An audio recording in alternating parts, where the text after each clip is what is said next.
जय हिंद। स्वागत है आप सबों को हमारे इस YouTube चैनल पर जिसका नाम है डॉक्टर बीरेंद्र जीएस फैकल्टी। आज हम लोग पढ़ने वाले हैं मनी सिस्टम के नेक्स्ट पार्ट को और वो है function of money. Function of money एक ऐसा टॉपिक है जिसमें मनी के दैनिक दिनचर्या में या दैनिक उपभोग में होने वाले विभिन्न पहलुओं को हम लोग व्यक्त करते हैं। जैसे कि आपको याद होगा कि हमने आपको पढ़ाया था कि जब मनी का आविष्कार नहीं हुआ था तो उस समय में मनी का काम वाटर सिस्टम में कोई गुड्स के माध्यम से किया जाता था। अर्थात मनी का प्रयोग हम करते थे लेकिन किसी वस्तु के रूप में, अर्थात वस्तुओं को वस्तुओं के रूप में हम एक्सचेंज करते थे और उसे वस्तु विनिमय प्रणाली वाटर सिस्टम कहा जाता था, जिसमें बहुत सारी समस्याएं हमारे व्यवहारिक जीवन में होता था। जैसे कि एक तो सबसे बड़ी समस्याएं थी कि जो दोहरा संजोग बनता था वो बनने में बहुत कठिनाई होती थी। अर्थात किसी भी वस्तु का हमें जो एक्सेस है वह हम कैसे उस व्यक्ति को तलाश करेंगे जिसके पास हमारी वांट्स की जो एक्सेस वस्तु हो। तो इस दोहरी संजोग को बनाने में बहुत सारी कठिनाइयां होती थी, लेकिन मनी के डेवलपमेंट ने उस समस्या को दूर कर दिया। फिर और भी है, मूल्य मापन की समस्या है, फिर मूल्य स्थानांतरण की समस्या है, मूल्य संचय की समस्या हो, मूल्य का विभाजन की समस्या थी। इन सारी समस्याओं को मनी के आविष्कार ने समाप्त कर दिया। तो आज हम लोग उस मनी के फंक्शन को देखते हैं और जो करेंसी का फंक्शन है। तो चलिए हम लोग शुरू करते हैं आज के टॉपिक को, function of money.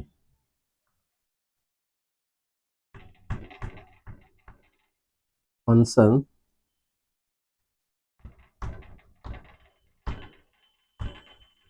Of money.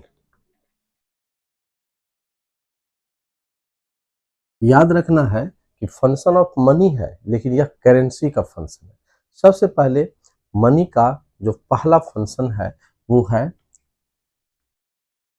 पहला है परचेजिंग पावर का काम। परचेजिंग पावर अर्थात मनी का सबसे महत्वपूर्ण काम होता है किसी भी वस्तु को खरीदने की शक्ति उसमें होना चाहिए। जैसे कि जब तक खरीदने की शक्ति होगी नहीं तब तक हम उस वस्तु को हम मनी के रूप में नहीं मानेंगे। जैसे कि आज के डेट में नोट और सिक्का है, तो नोट और सिक्का में अन्य किसी गुड्स को खरीदने की शक्ति होती है।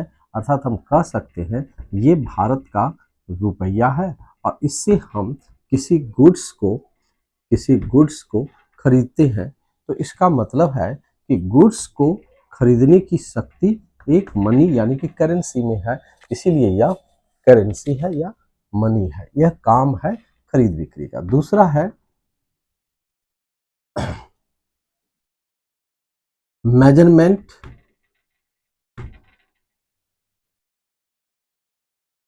मेजरमेंट ऑफ मनी या measurement of value.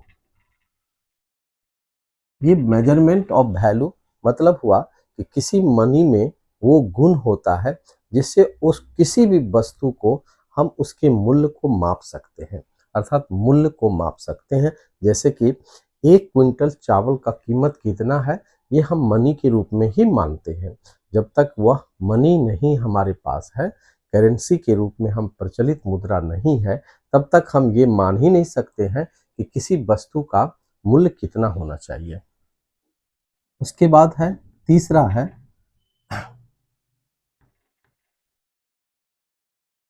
Value of stock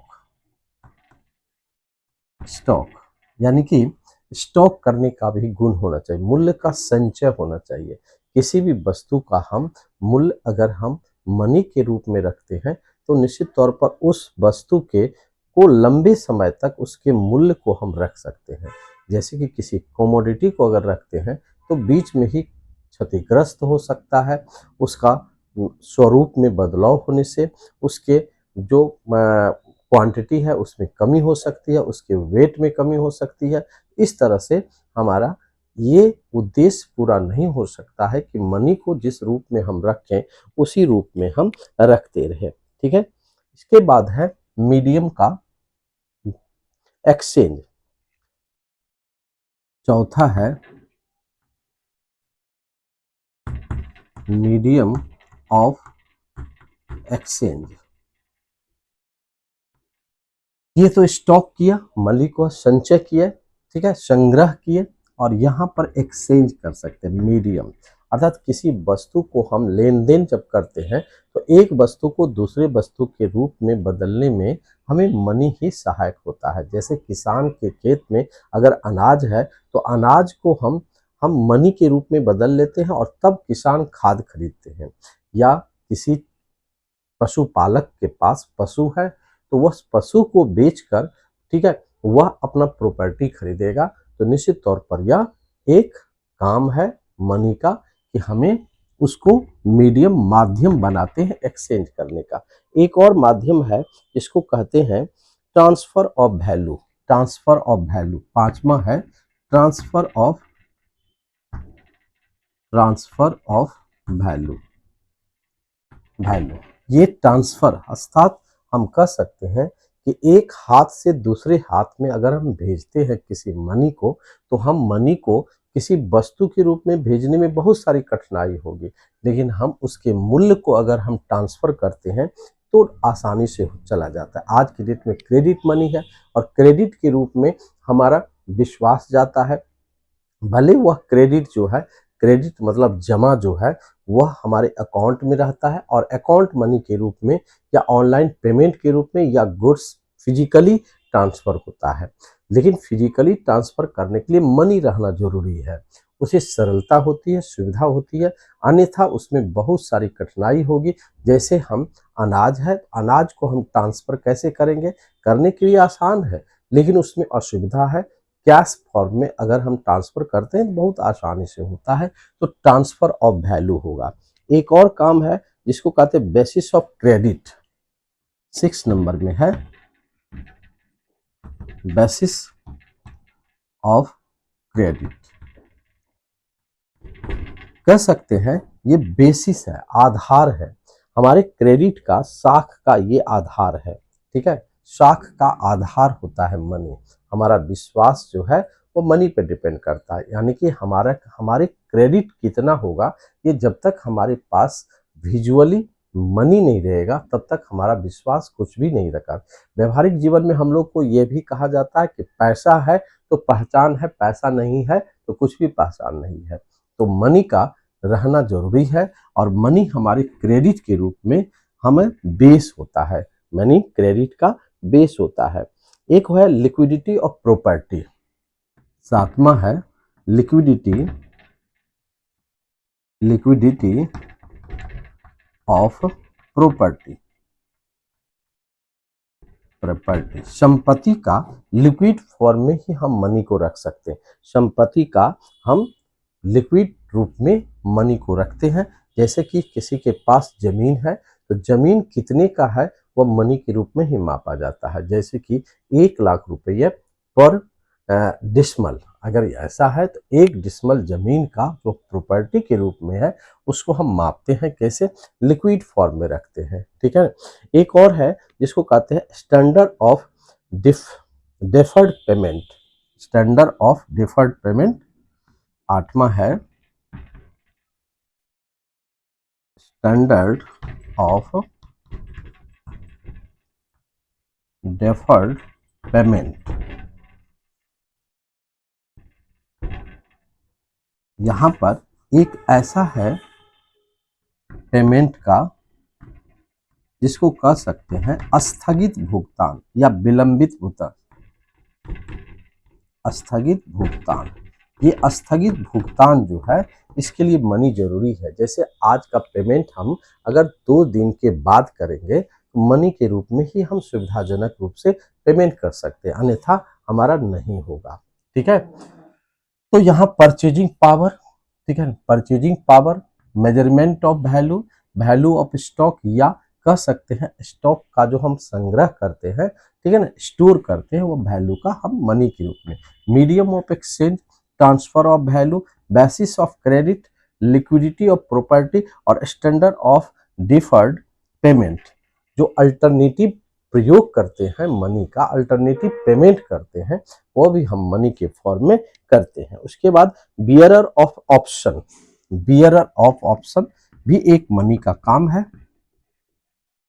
bearer of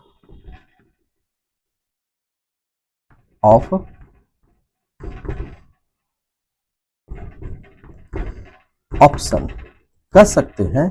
ये जो हमारा, ठीक है, बियरर है, निर्णय का वाहक जो है,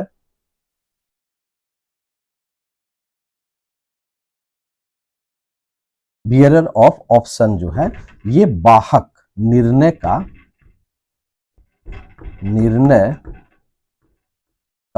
वाहक होता है, निर्णय का वाहक होता है। अर्थात हमारे पास जो मनी है वो हमारे गारंटी को शो करता है, भुगतान करने का एक आदेश देता है। मनी एक बियरर का काम करता है, ऑप्शन, अर्थात यह हमारे निर्णय का वाहक है। एक और है guarantee of solvency, guarantee of solvency, guarantee of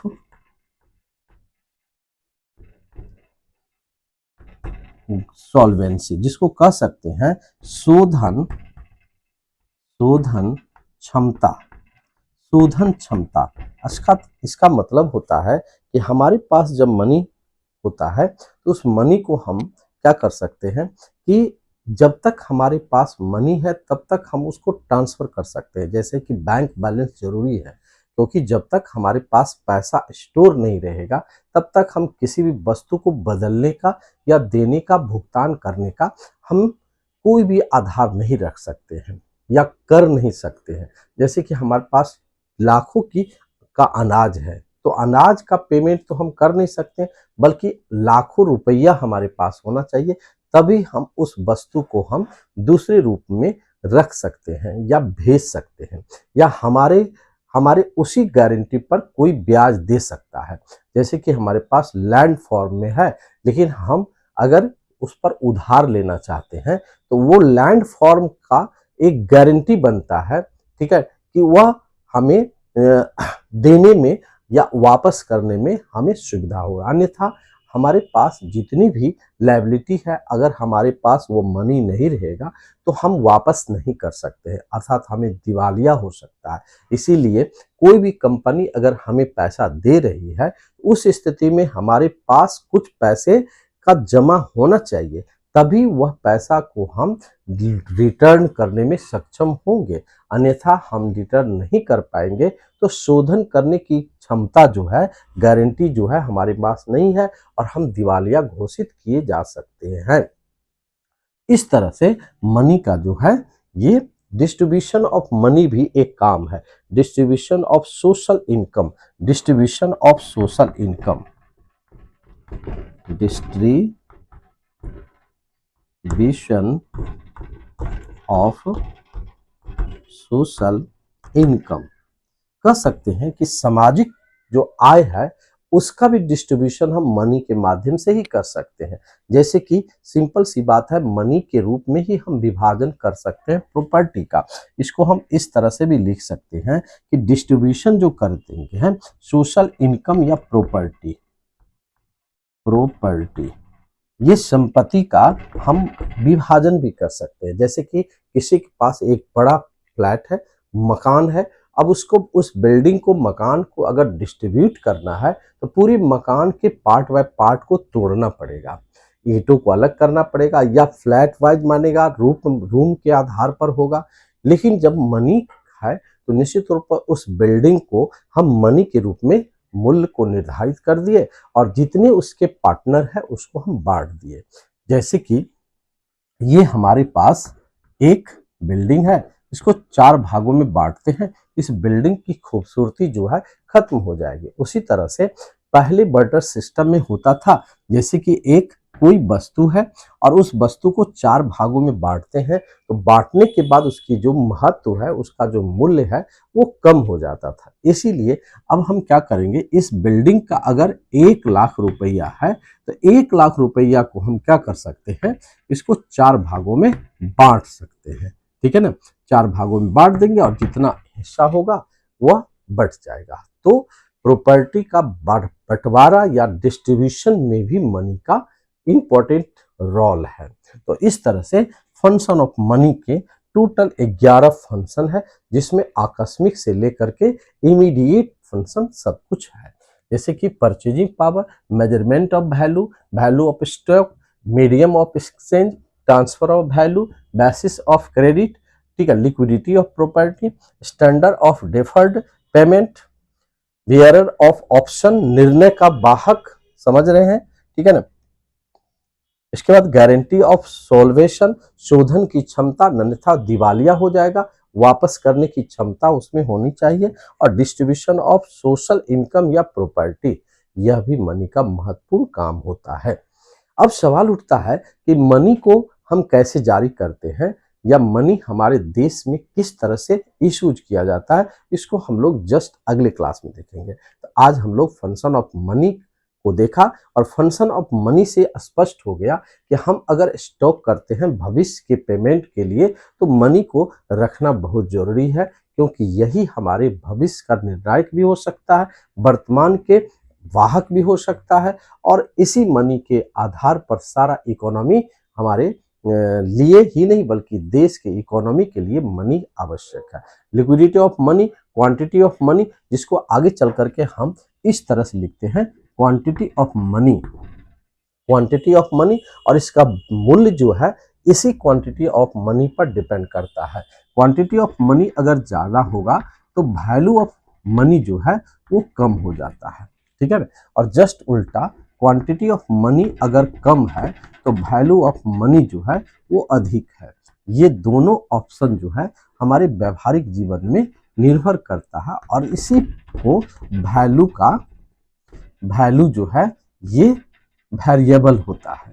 value और क्वांटिटी, वैल्यू और क्वांटिटी में ये अपोजिट रिलेशन होता है मनी में, ठीक है, करेंसी में। तो नेक्स्ट हम अगली क्लास में देखेंगे इश्यूज ऑफ करेंसी। ओके, आज के लिए बस इतना। Thank you.